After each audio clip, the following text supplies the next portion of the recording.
pressure on Mitch Gaylord. We asked Mitch earlier, why risk a comfortable lead by doing a very difficult and risky new skill on high bar?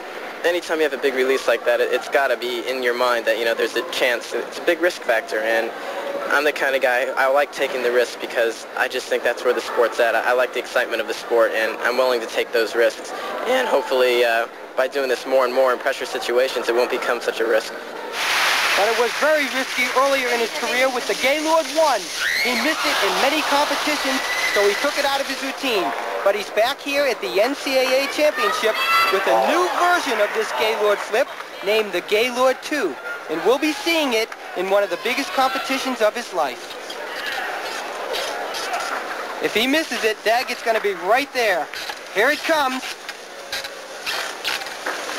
Nice! Right over the bar, caught it perfect into a nice giant swing. Gaylord did not hold back at all. He went for broke and he caught that skill perfect. He still has a triple flyaway to come. 1, 2, 3, and he stuck that. A great routine with a new trick. Mitch Gaylord is an incredible athlete. What a performance by Mitch Gaylord, his dad looking on. Here comes the Gaylord 2. Flyaway with a half twist over the bar, and he catches, which makes it difficult in an under grip. Very risky, and especially when you're trying to win an NCAA all-around title. A 9.90 from Mitch Gaylord, a super performance, a super score, which just about wraps up the all-around title for Mitch Gaylord. His parents are happy with his performance.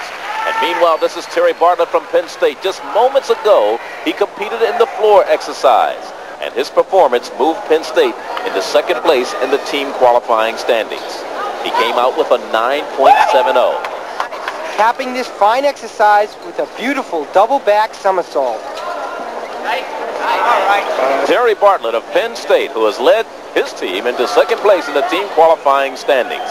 But looking at the all-around standings, Mitch Gaylord has just about wrapped it up. Tim Daggett really hasn't had much of a chance, has he? No, he hasn't. Hey, Tony. Preparing for the floor exercise, he needs a 9-0 to win the all-around title, even if his teammate, Tim Daggett, who is in second place, has a perfect 10. That's right. It should be a very easy chore for Mitch Gaylord, a 9.0. He can even make a few mistakes and still easily get that score, but the point to be made is that Mitch Gaylord has been brilliant. Throughout the entire all-around competition, he literally has made no mistakes. Nice, full twisting double, stepped out of the area. That's only a 1/10 of a point, however. And of all the NCAA competitions I've watched, I don't remember a gymnast dominating the field so aggressively as Mitch has done in this one. And his timing could not be better, because this summer at the Olympics in this very same arena, if he can do the same thing he's done here, he'll be right in the pack for contention for a medal, possibly even an all-around medal. And that would be a first for American gymnastics. The last time that collegiate gymnastics will be held here at Poly Pavilion before the Olympics. That's right. So it's even more important. The last competition in Poly right before the Olympic Games. And Mitch Gaylord has just been amazing. He's gone right through the competition. Looks like nothing has bothered him. He's stronger than he's ever been. Here he comes, finishing up with his dismount on the floor exercise. And that should do it easy. What a day for Mitch Gaylord. The senior from UCLA, needing a 9-0 to win it all. His score, a 9.45, and congratulations to Mitch Gaylord, an outstanding performance. A beautiful performance. He's won the NCAA all-around title, his first NCAA title, and he did it in brilliant fashion. Let's go back to the event that really won it for him, the high bar. It was, in fact, the high bar where Mitch Gaylord had the option of doing a safe routine and winning the all-around title, or going for broke with a new, innovative skill called the Gaylord 2. He chose the latter route, and it paid off. Here's the trick. Caught it perfect. Mitch Gaylord, being a true champion, did not leave that trick out and play it safe. He went for broke. The rest of the routine was done just how Mitch Gaylord always does it. A perfect set of inverted giants. Nice stalder right to a handstand. Getting ready for this dismount now. A triple flyaway, 3 complete somersaults.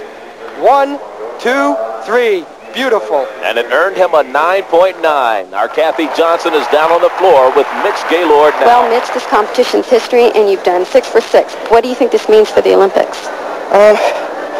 What it means for me, it was a good chance to compete in Poly Pavilion because it's going to be the site of the Olympics, and anytime you get exposed to this crowd, it's good, you know. And I think we're educating the crowd more because they seem to be coming on to our routines a little better. So it was a really good experience for me. I enjoyed it. Well, you did a great job, so did UCLA. Congratulations. Thanks, Scott. We have one more competitor on the ring. And we'll be back with the finals. All 3 are Olympic contenders, along with Chris Riegel and Roy Palaso. Now in the team competition, it will be UCLA against Penn State and Ohio State. That should be a cakewalk for the Bruins, and we'll have a report on that later. But right now, let's bring in Kathy Johnson. A little earlier, the women's championships were held here at Poly Pavilion. And we're about to show you the individual event champions for women. And Kathy Johnson, what can we expect to see? We'll see the best of the best. The top girls in each event determined by the all-around competition. Some all vie for that top spot. It was exciting. Our first competitor, Donna Kemp from UCLA. A 5'4" senior co-captain from El Monte, California. After watching Donna the last couple of years, particularly on this event, she has really established herself as a good beam worker. She's very steady, and not only is she steady, but she's elegant as well. She was voted the American College Gymnast of the Year. Very nice mount.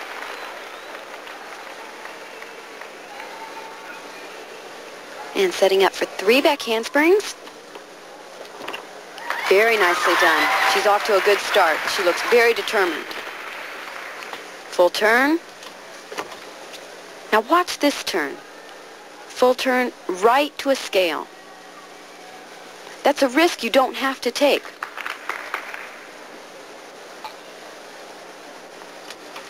Aerial walkover. Little adjustment. And another one. Solid. Very nice.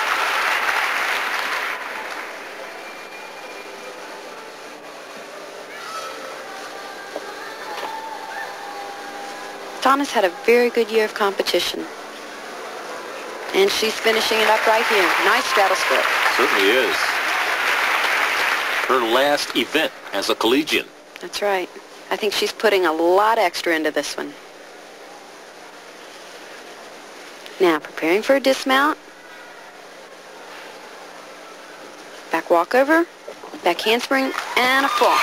A little bit of a form deduction, but really nice routine. And she certainly is happy. Her teammates are happy. The crowd at Poly Pavilion is happy for Donna Kemp, who's had an outstanding career here. In fact, she went to the University of Utah as a freshman, transferred to UCLA, and she's had an outstanding career ever since. And this is her last performance as a collegiate. And she's acknowledging the Poly Pavilion crowd. She's saying goodbye to them. Oh, and they love her. This is a bittersweet moment for her.